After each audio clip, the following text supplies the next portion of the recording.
একটুখানি কথামৃত।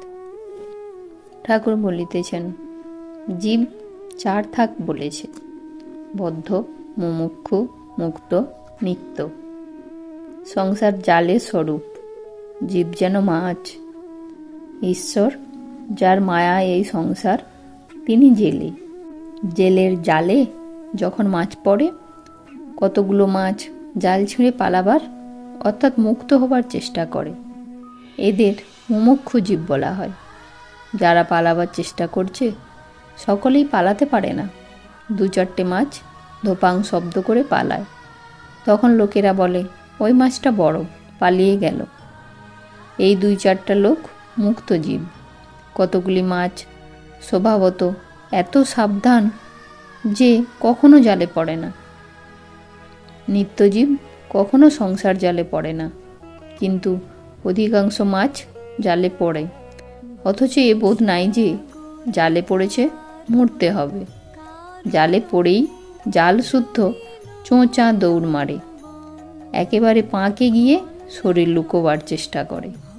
পালাবার কোনো চেষ্টা নাই, বরং আরও পাঁকে গিয়ে পড়ে।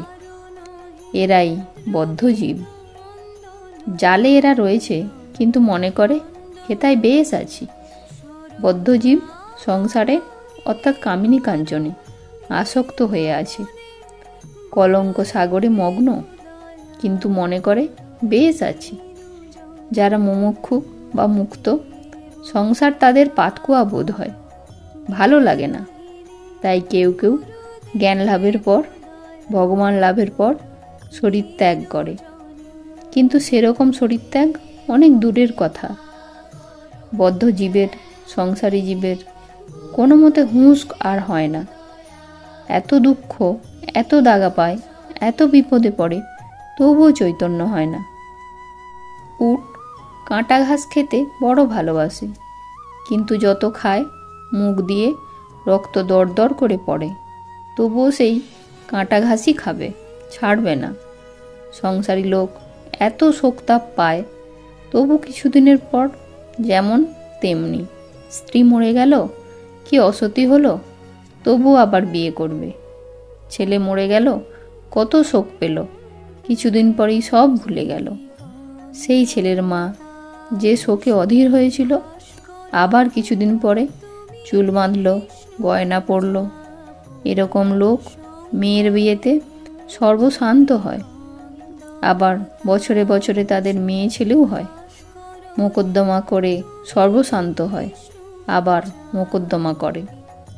যা ছেলে হয়েছে তাদেরই খাওয়াতে পারে না, পড়াতে পারে না, ভালো ঘরে রাখতে পারে না, আবার বছরে বছরে ছেলে হয়।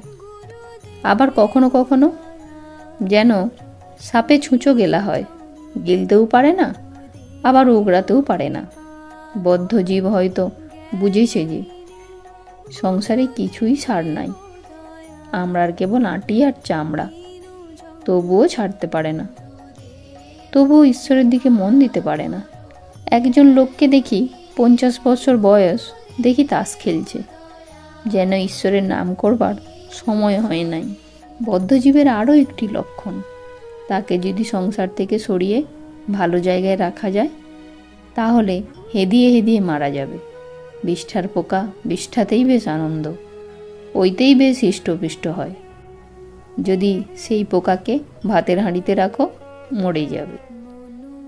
জয়তু শ্রীরামকৃষ্ণ।